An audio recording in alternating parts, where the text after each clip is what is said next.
Hi everyone, welcome back. Today we're going to dive into a fundamental topic in calculus, limits. Now before we jump into the formulas, you might be wondering, why do we even need to study limits? Imagine you have a delicious pizza in front of you.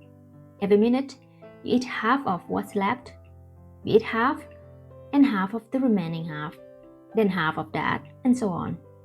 Will you ever truly reach zero pizza? Mathematically, no.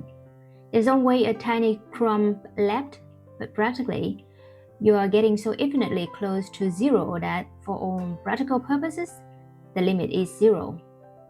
The most important thing to keep in mind today is simple. A limit is all about where a function is heading, not where it actually is. Take a look at the right side of the screen. The limit of the function f of x is the value that the function approaches as its input x approaches a certain value a. We write this as simply as the limit of f of x as x approaches a equals L. The value of the function at a does not have to equal L, or the function might not even be defined at a at all. Now let's look at the graphs on the left to make this intuitive with two examples. Look at the blue line. Notice the input x equals -2 and a dashed line pointing to y equals -3. The two orange arrows show that as x gets closer to -2 from both the left and the right, the value of y approaches -3. Therefore, we write the limit of x minus 1 as x approaches -2 equals -3. At the point -2, -3, you see a hollow circle. This open circle means the function is undefined at this point. However, the limit still exists and equals -3 because limits only care about the trend as you get close. If the circle were solidly filled in, it would mean the function is defined and equals that exact value at that point. Now let's move to the green curve.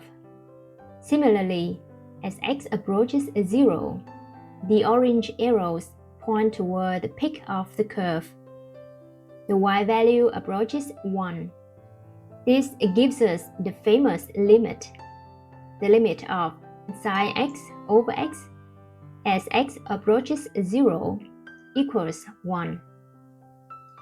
At x equals 0, dividing by 0 makes the function undefined, hence the open circle.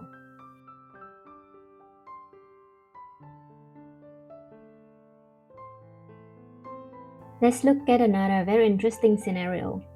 Sometimes, as x approaches a value, a function does not set it out to a single number at all.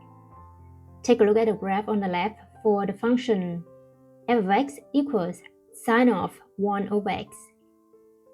As x gets closer and closer to 0, 1 over x grows extremely fast, causing the sine function to bounce back and forth between -1 and 1 endlessly, with infinitely fast oscillations. We say that the limit does not exist. Up until now, we've looked at approaching a point from both directions at the same time, but sometimes it helps to look at what happens from just one direction at a time. First, look at the limit from the left, or left-hand limit. This is the value that the function approaches as x gets closer to a, strictly from the left side, or values smaller than a. Notice the tiny minus sign exponent on a. We read this notation as the limit of f of x as x approaches a from the left equals L. Similarly, the limit from the right or right-hand limit is the value f of x approaches as x gets closer to a strictly from the right side, or values greater than a. And notice again the tiny plus sign exponent on a. We read the notation as the limit of f of x as x approaches a from the right equals L. Let's look at an example to see one-sided limits in action. Here we have a piecewise function. F of x equals x squared minus 2 when x is less than or equal to 1, and f of x equals x plus 1 when x is greater than 1. As x approaches 1 from the left, we follow the green parabolic curve y equals x squared minus 2. The orange arrow points up toward y equals negative 1. Notice the solid field circle at 1, negative 1. This means the function actually reaches and equals negative 1 at x equals 1. So the limit of f of x as x approaches 1 from the left equals negative 1. As x approaches 1 from the right, we follow the blue line y equals x plus 1. The orange arrow points down toward y equals 2. Notice the hollow circle at point 1, 2. This indicates that while the line approaches 2, the function isn't defined by this blue line as x equals 1. However, the limit of f of x as x approaches 1 from the right still equals 2. Because the left-hand limit, negative 1, and the right-hand limit, 2, do not match, the general two-sided limit at x equals 1 does not exist. Now, let's look at the key rule connecting one-sided limits to two-sided limits. A general two-sided limit exists and equals L if and only if both one-sided limits exist and are equal to L. Look at our previous example, modified to illustrate this two-sided limit concept.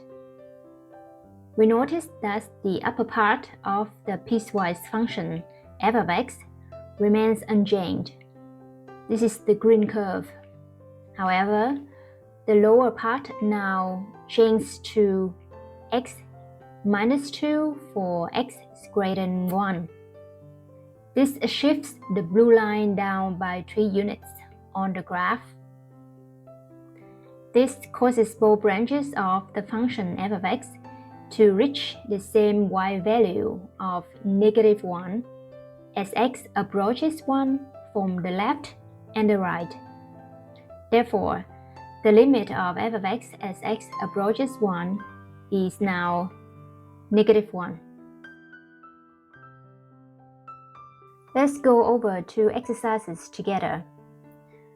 Just focus on the screen and watch how the solution develops step by step. And please feel free to pause the video whenever you need extra time to think through the solution.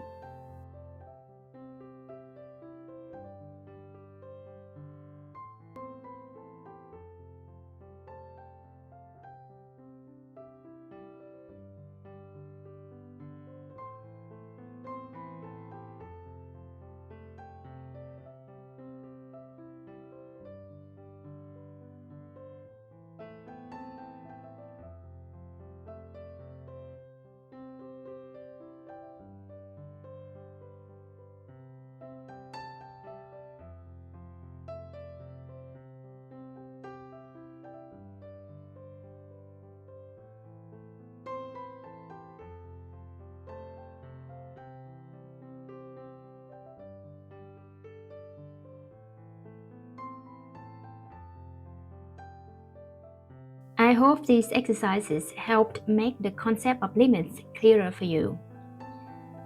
By the way, I've put together a full playlist covering all the different types of functions right here on this channel.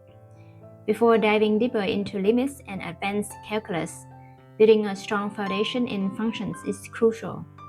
Take some time to watch it whenever you can. Thank you for watching and I'll see you next time.